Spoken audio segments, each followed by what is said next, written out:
Under the rules, you have 1 day. Don't sinisip din, pare. Kaya ka nakiusap sa akin eh. Huwag mo akong sigawan. Ikaw beses ka rin nakiusap pa. Hanggang doon na. Nag-abroad ka pa eh. Anong gusto mo? Anong gusto mo?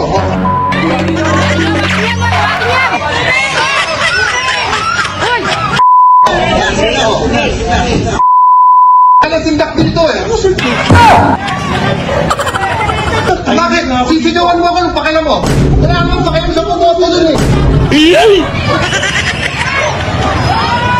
Sinabi mo yun sa interest mo lang iniisip mo eh. Gusto mo ipapa-50 ano mo kami? Sabi ko sa'yo, sabi ko pare, baka pwede makiusap. This is too important. Wala